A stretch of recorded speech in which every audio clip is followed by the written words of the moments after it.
Welcome back to the Chess YouTube channel. In today's class, we're going to learn how to make this beautiful, simple sleeve that we have here. It's a combination of pencil sleeve and double flare sleeve. The second flare is the puff. I'm going to take you through how to do this, and it is fully lined. So we're going to be lining this fully, including the puff area.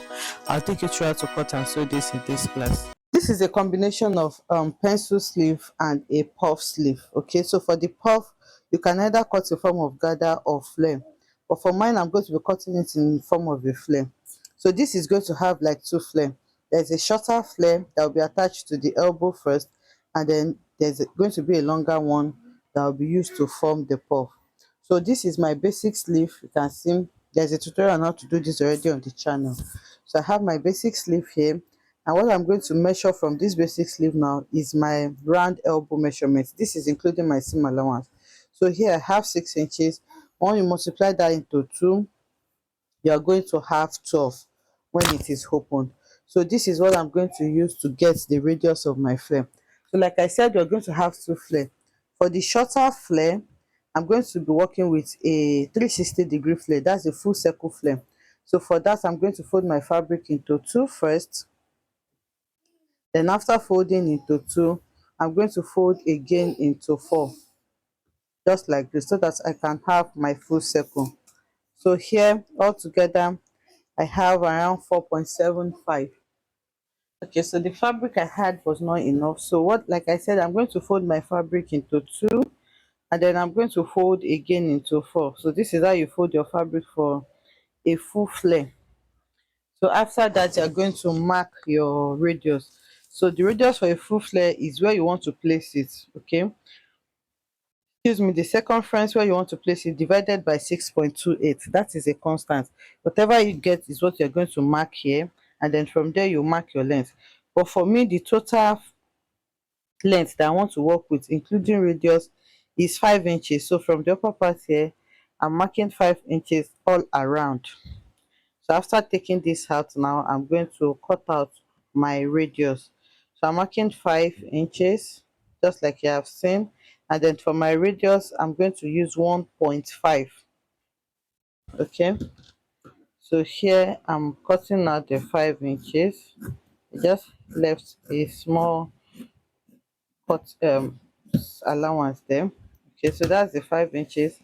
And then from here now, for the radius, I'm going to mark 1.5 inches all around. So this is for the flare of the full flare. But for the one with puff, I'm going to be working with a half circle flare. You can also work with a full flare, but I don't have enough fabric. If you work with a full flare, you have more puff. But for me, I'm going to be working with a half circle flare. So the puff may not be so much, but it's going to be reasonable as well. So that is what I am going to be working with for mine. And I have already cut that out, but I'm going to show you how to go about that. So remember that when we were folding for a full flare, we folded into 4. But in the case of a half circle flare, if you want to fold for a half circle flare, you're going to first fold into 2 like this. Okay, so after folding into 2, you are going to now fold it in form of a triangle like this. You're not going to fold into 2 and then 4.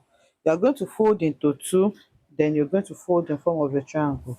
So after folding in form of a triangle, you're going to mark your radius, and the radius for a half circle flare is going to be that circumference where you are placing it divided by 3.14. It's also a constant. So if you are doing for a full circle, you divide by 6.28. If you are doing for a half circle, it's just half of that 6.28. So if you are doing for a half circle, you divide by 3.14, and those are constants. So once you get that, then you need to note the length of your flare.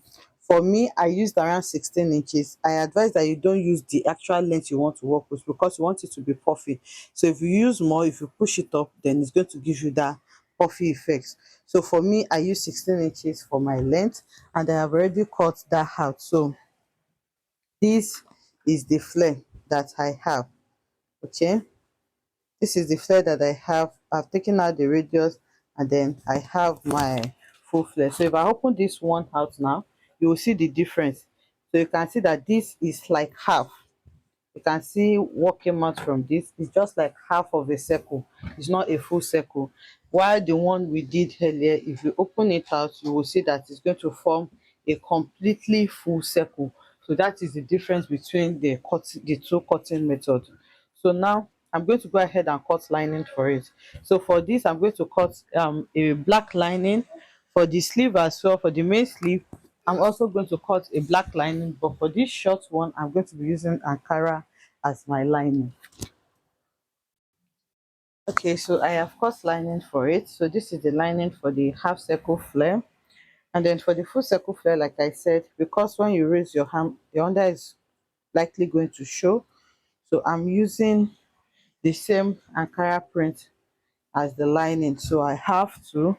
And then for the pencil sleeve, you can see I also cut lining for it. So the first thing we'll do, we'll still keep this aside, then we'll take this to the sewing machine and then turn it. So here you sew and then turn. For this as well, I'm going to sew, but when I'm sewing the side, I'm going to be passing elastic on the hem. You can also just fold the hem, but I want it to have a little bit of weight. That's why I'm lining it fully. So when I place them on each other like this, I'm going to run my stitch all around, and then I'll do the same thing by this side here. But if I want to sew it by this side, I'm not going to start sewing from the hem. I'm going to leave just maybe half an inch or whatever inch elastic that you're working with. I'm going to leave that space first before sewing the rest completely. I'm going to do the same thing on this side as well. I've sewn my lining. You can see this is the short one, and I've turned it, and this is the long one. So if you look at it well, you will see that there is no seam here at the beginning. Let me open it out. There's a small hole here where I can pass my elastic for both ends here. So what I'm going to do now is to go ahead and flip this to the right side, then I'm going to iron. It is turned and ironed now, you can see. So the next thing is to go ahead and top stitch here. Remember that we have like a little opening here. The seam allowance is already folded inside, so it's going to be neat. So I'm going to go ahead and top stitch on it half an inch so that I'll have a channel for my elastic. So once you do that, the next thing is to now bring your basic sleeve, and then I'm going to be sewing both the two linings on the hem of the sleeve. So you're going to place it like this, going to place it like this, and then place this under. So this short one is going to be on top of the long one, just like this. You can see that the hem is exactly the same. So we are going to sew it to this part, just like this, and then turn everything out with lining so that it can be neat. So once you top stitch on it to get your channel, the next thing you need to do is to go ahead and fix a pin or whatever it is you can use to pass your elastic, and then I'm going to go ahead and pass my elastic round the channel. Okay, so you can see that I have gone ahead to gather with my elastic, and this is what it looks like. And then I went ahead to sew the hem, to sew the flare to the hem like this. So this is what the inside looks like now. So to clean off this place, you just need to bring in the lining of the basic sleeve. Then I'm going to place it like this, and I will sew the hem and then sew it by the side here so that I can turn anything out neatly. So once you sew it, the next thing is to just flip, and every part is going to be neat. So this is what you're going to have. So you can go ahead and iron this first before you sew. So you sew this to your armhole, and then I'm going to cover this part up. I'll just lay this on each other now and then sew the side.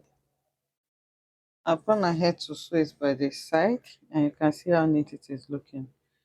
So I'm going to flip it now, and you will see our sleeve. So all you need to do now is to go ahead and sew this to your dress, so you can see how puffy it is.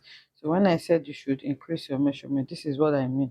If it's straighten out like this, it will not be as puffy as when you can actually bring it up and then you have more puff. So I'll take this to the mannequin so that we can see what it looks like. And if you want it more puffy, like I said, you can use gathers and you can also use full flare method if you have enough fabric. So this is what we have. You can see what it looks like, and you can see how simple it is to make this. So you can see the moderate flare, the moderate pop that I have there. So if you want yours to be fuller than this, you can use the 360-degree flare. The same way we cut that small flare on top. But I don't have enough fabric, so I just had to make do with what I have. And like I said, you can also cut it in the straight form so that it forms like gather for you. I hope you enjoy making this with me, and I'll see you in the next one. Bye.